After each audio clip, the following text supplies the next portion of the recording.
So, Love and Hip Hop South Africa is set to premiere in this country on Monday. The reality show will follow the lives of hip hop artists in this country, including L.E.S, Gigi Lamayne, DJ Speedsta and Yanga Chief. But now, before we get into that conversation, take a look at this. Hip hop owes me a big thank you. Thank you. Thank you. Hip hop is definitely the love of my life.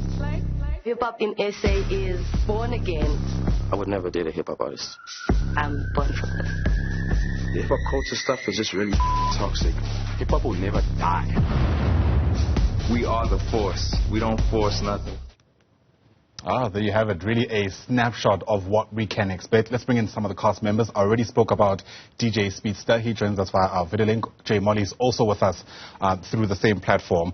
To both our guests, welcome to Newzroom Afrika. It's lovely to see you. Already jaws on the floor in studio about a South African version of Love and Hip Hop. Now, if the other kind of installments of the series are anything to go by, I imagine there's going to be the drama, the twists, the turns. Speedsta, let me begin with you.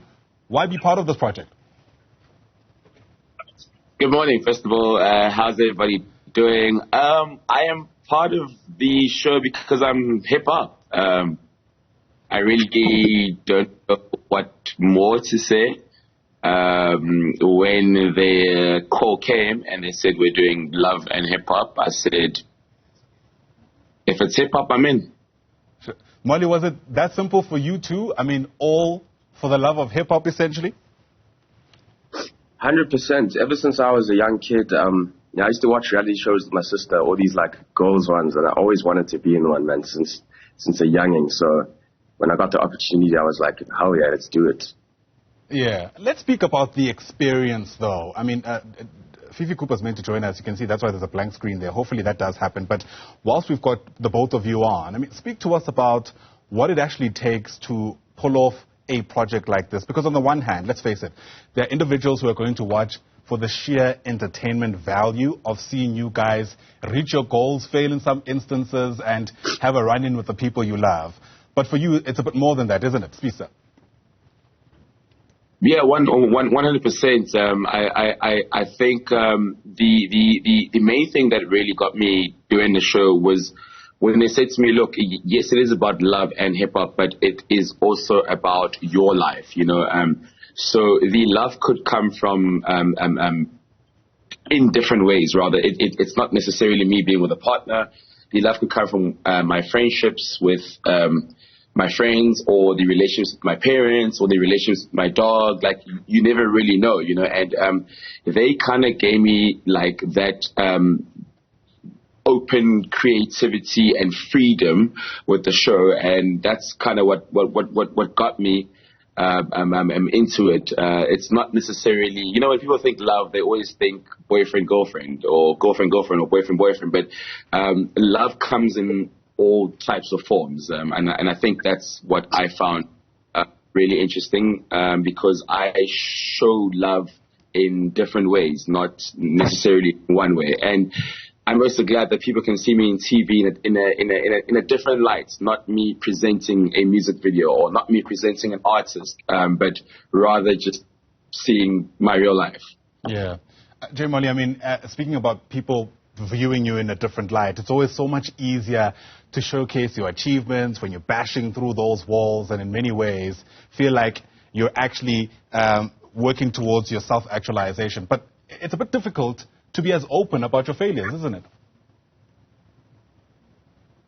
Yeah, I mean, it is. You know, with social media and everything in general, TV, you know, people are always documenting the best parts of their lives, and it kind of gives this fake facade of what's really going on. They don't really talk about the bad stuff that happened.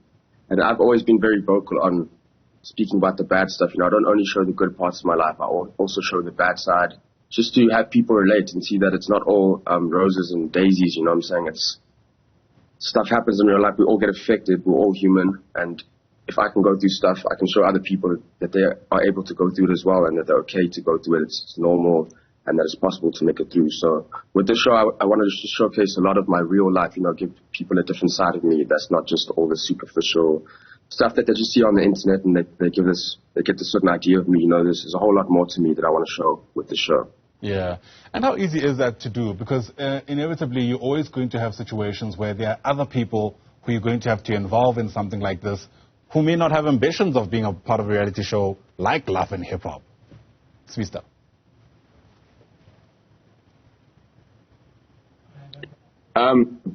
Look, the reality of the reality is that some people just don't like.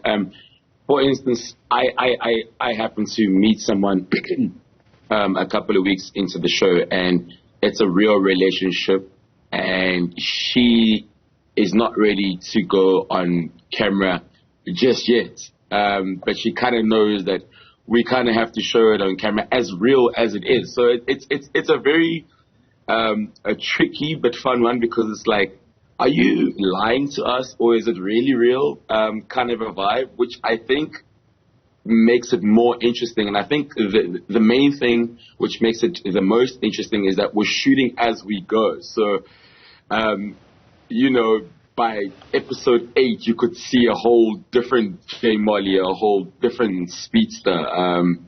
But yeah, to answer your question, it's a tricky one. It's a tricky one. Yeah. I think you need to tune in to see how we kind of navigate around things to make it happen. Absolutely. Never to miss an opportunity to give yourself a plug there, I see. J Molley, how did you navigate that complexity? Because it is complex, isn't it? I mean, there are some people, as Speedsta mentioned, who are just not comfortable, as much as they love you, to be part of a project that follows your life so intimately.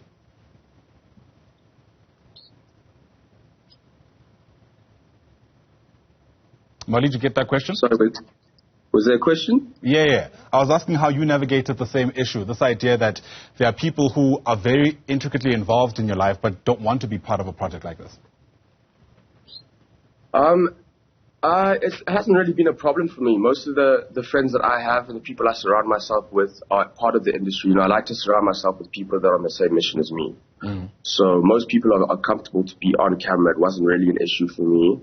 The people that don't want to be on camera, I just don't bring them on. You know, I respect their views and everything, and I just put the people that want to be on. But I don't really face that problem, to be honest with you.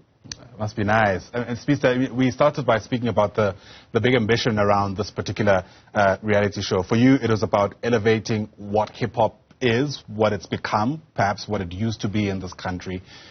How did you actually do that in a context where, look, again, let's face it, there are commercial imperatives here in this project?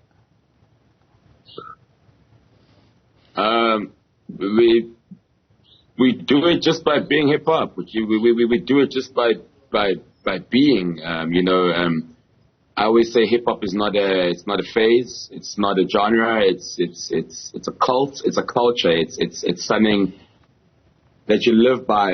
It's not just music. It's how you walk. It's how you talk. It's how you carry yourself. It's got a lot of things in it.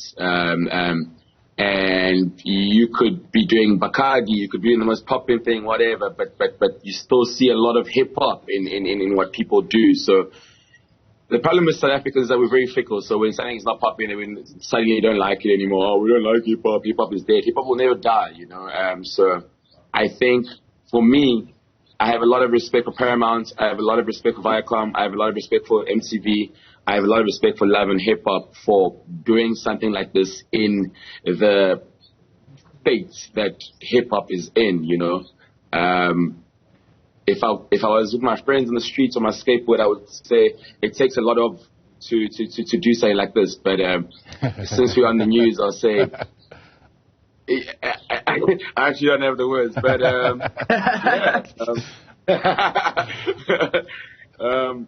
it's hip hop. I don't know what else to tell you guys. It's hip hop. We're going live on Monday, 9:30. Every single Monday, 9:30 on MTV. It's going to be a good one. It's a very big one. I genuinely and truly don't know how else to say it. But all I know is that it's a big one. Got you. And thanks for that self-regulation, for keeping me and you in a job. Molley, as we round off, I mean, there's going to be what people expect to see, but I'm sure there's stuff that you're excited for people to see yourself. Take me through one of those moments, I'm sure, that you can't wait for people to witness. Yeah, for me, like I sort of said earlier, a lot of people, they just see J Molley, they see the face test, they see I do hip-hop, they see the superficial stuff on Instagram, and they just sort of have this opinion about me and this idea about me. And I think that in the show, people will see a lot of realness from me. They're going to see a lot of my struggles in life, a lot of my mental health issues, rehab, stuff like that. And they're going to see that I'm a real, genuine person that has a lot to offer to the world, and I'm not just surface level, you know. So I'm really excited for people to see the real me. Absolutely. Well, unprecedented, and in many ways, I think many lessons will be learned. Thanks for opening up to us as much as you can. Hopefully, we'll see a bit more of you in that reality show itself. DJ Speedsta and J Molley, appreciate your time on Newzroom Afrika.